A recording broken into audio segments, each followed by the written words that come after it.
Hello student. तो स्वागत है आपका हमारी एक नई कक्षा में।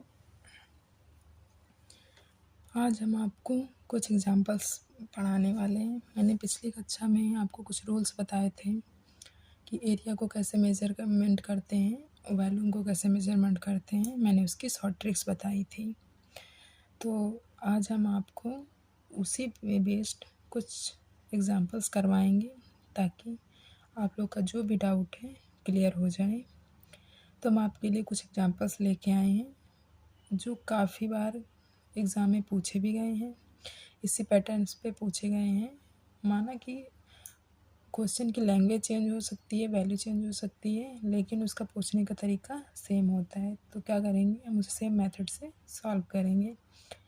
तो पहला हमने एग्ज़ाम्पल लिया है, देखिए, घनाभ के आकार की एक कक्षा की लंबाई, चौड़ाई और ऊंचाई में 12% की वृद्धि की जाती है तो उसके आयतन में कितनी वृद्धि होगी।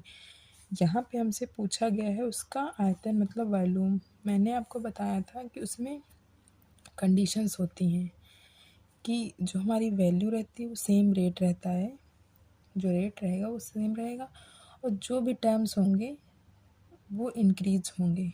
ठीक है, तो इसमें क्या बताया गया है कि 12% की वृद्धि हो रही लंबाई, चौड़ाई और ऊंचाई में। पूछा हमसे क्या गया, आयतन। तो इसके लिए हम कौन सा फार्मूला लगाएंगे, हमको वॉल्यूम फाइंड करना है। तो उसके लिए मैंने आपको शॉर्ट ट्रिक्स का फार्मूला जो बताया था वो क्या था, 3a ए क्यूब। मैंने बताया था पिछली कक्षा में कि ये ऐसा फार्मूला है जिससे हम किसी भी चीज़ का वैल्यूम फाइंड कर सकते हैं, हमको बहुत ज़्यादा कैलकुलेशन करने की ज़रूरत नहीं होगी। तो हमको जो वैल्यू दी गई है इस क्वेश्चन में, इसको हम इस फार्मूले में पुट करके देखेंगे कितना आंसर आता है। तो चलिए पुट करते हैं। जो हमारा 12% है ये किसकी वैल्यू, ए की वैल्यू है। तो ए जहाँ पे है वहाँ पे हम क्या रखेंगे, 12 पर रखेंगे। तो यहाँ पे दिया 3 मल्टीप्लाई में 12, फिर अगला क्या, 3a², तो 3 मल्टीप्लाइड बाई 12 का स्क्वायर। अगला हमारा ए क्यूब मतलब 12 का पावर 3। अब इसको सॉल्व करो, अगर 3 का गुणा 12 से करेंगे तो कितना आएगा, 3 दूनी 6, 3 एकम 3, फिर 3 गुणे, आप लोग को पता होगा कि 12 का स्क्वायर कितना होता है। 12 के स्क्वायर की जो वैल्यू होती है वो होती है 144। फिर 12 की क्यूब की वैल्यू क्या होती है, आप लोग को स्क्वायर और क्यूब कम से कम स्क्वायर को 1 से लेके 50 तक और जो हमारे क्यूब की जो वैल्यू होती है वो 1 से लेके 30 तक तो याद होनी ही चाहिए, जिससे हमको एग्ज़ाम में कोई दिक्कत ना हो, टाइम टेकन ना हो। जैसे हम वैल्यू देखें वैसे हमको पता हो जाए कि इसकी वैल्यू कितनी आएगी। तो 12 का जो क्यूब है उसकी वैल्यू होती है 1728। अभी हमको ये पता ना होता तो हम 12 का गुणा 12 से 3 बार गुणा करते, फिर उसको जोड़ जाड़ के फिर लाते, बहुत टाइम लगता। तो ऐसे याद करने में हमको ही फ़ायदा है। तो यहाँ पे कितना है 36 और 3 का गुणा 144 से करेंगे तो कितना आएगा, 3 चौको 12 के 2 हासिलाए 1, 3 चौको 12 1 13, फिर 3 का 103 एकम 3 1 4, 432। ये हमारा 1728। मैंने एक चीज़ आपको बताई थी कि जो भी ये टर्म है ये सिर्फ 2 वैल्यू तक रहेंगे और जितने एक्स्ट्रा होंगे अपने पड़ोसी के साथ ऐड हो जाएंगे। मान लो यहाँ पे 17 एक्स्ट्रा है तो ये इसमें ऐड हो जाएगा। ठीक है, तो ऐड करके देखो कितना आता है, 432 में जब 17 ऐड होगा तो कितना होगा, 7 2 9 3 1 4 और ये 4, फिर यहाँ पे कितना बचेगा, 28 बचेगा। अब देखो यहाँ पे 3 वैल्यू हैं, मैंने आपको बताया था कि सिर्फ दो वैल्यू रखनी है। तो ये 2 वैल्यू जो वो हैं ऐसे ही रख देंगे, इनसे हमें कोई मतलब नहीं। बचा कितना, 4, एक वैल्यू बची, ये जो वैल्यू है इसके साथ ऐड हो जाएगी। तो जब 4 36 में ऐड होगा तो कितना होगा, 40।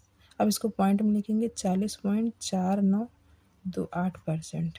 तो हमारा आंसर कितना आएगा, 40.4928%। ये हमारा क्या है, आंसर है। अगर कोई डाउट हो तो आज आप हमसे कमेंट बॉक्स में पूछ सकते हैं। अगला मैंने क्या लिया है, एग्जाम्पल लिया है, गोकुल ने एक प्लॉट खरीदा, उसके आयताकार कार्यक्षेत्र की लंबाई तथा चौड़ाई 6% कम हो जाती है, क्षेत्रफल में प्रतिशत कमी ज्ञात कीजिए। आप लोग को कुछ याद आ रहा है, मैंने आपको बताया था कि अगर किसी भी चीज़ का एरिया फाइंड करना है तो उसके लिए हम क्या करेंगे, 2 टाइम्स सक्सेसिव करेंगे। ठीक है, तो 2 टाइम्स सक्सेसिव क्या होता है, उसका फार्मूला होता है a plus B plus a into B upon में 100। ये हमारा क्या होता है, 2 टाइम्स सक्सेसिव का फार्मूला होता है।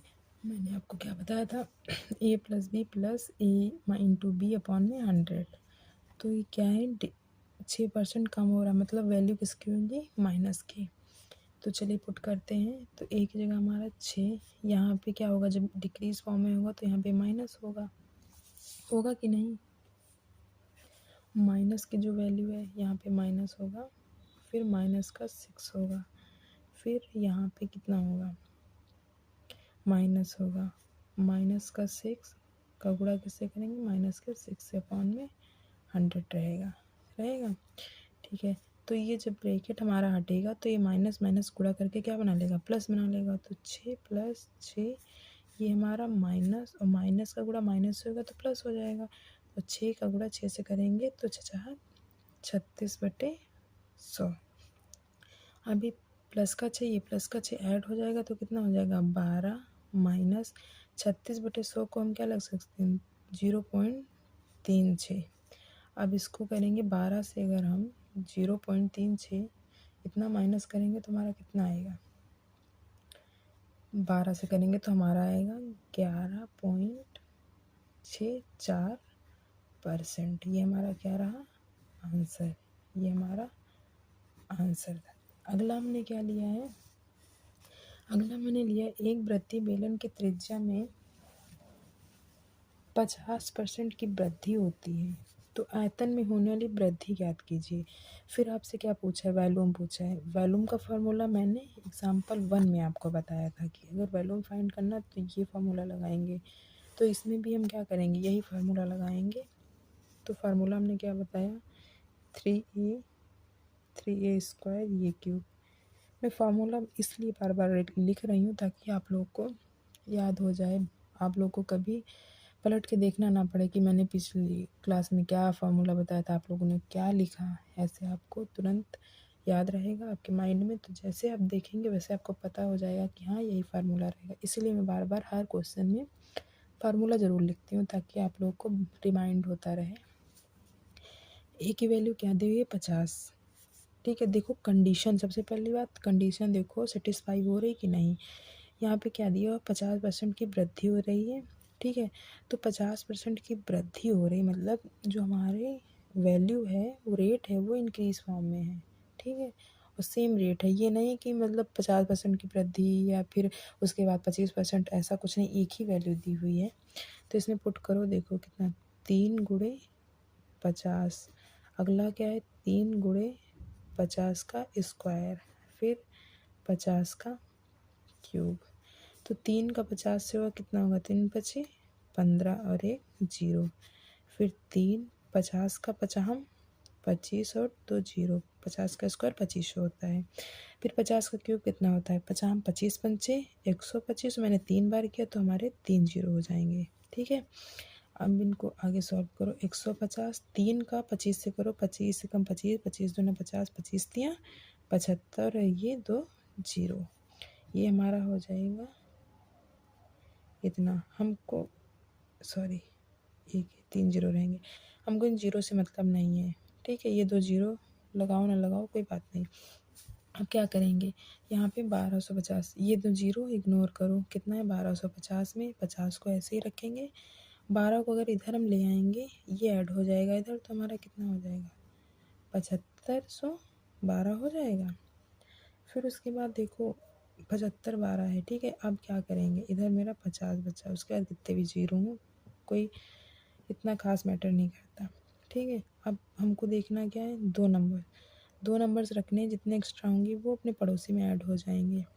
तो यहाँ पे 75 जो 12 है, तो 12 को ऐसे ही रखेंगे, ये जो 75 है हमारा, ये अपने पड़ोसी में ऐड हो जाएगा। तो जब इसमें ऐड होगा तो कितना हो जाएगा, 150 में अगर हम 75 ऐड करेंगे तो 5 और 0 5 रहेगा, 7 और 5 12 का 2 रहेगा, हासिल कितना 1 आया, 1 और 1 मिलके 2 हो जाएंगे।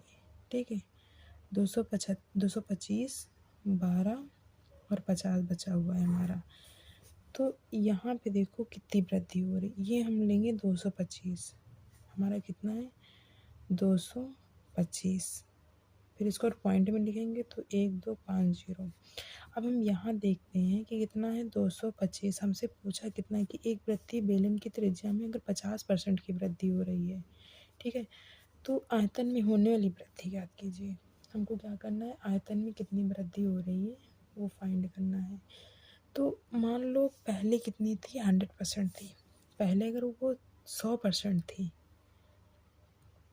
लिखो बिफोर कितनी थी 100%। तो जब 50% की किस बेलन की त्रिज्या में अगर 50% की वृद्धि करेंगे तो कितनी हो जाएगी, तो आफ्टर में कितनी निकली हुई, आफ्टर में हमारी निकली है 225%। तो कि पहले 100 थी फिर 225 हो गई, तो हमारी कितनी बढ़ी 125% की वृद्धि हुई।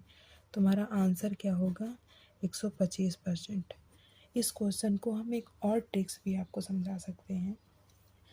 मैथ्स ये नहीं कहती कि इसमें लिमिटेड ही मेथड होते हैं, हर सवाल के 2-2 3-3 मेथड होते हैं। वो तो अपने ऊपर जितना आप प्रैक्टिस करोगे उतना खुद ब खुद आपको आइडियाज़ आते रहेंगे।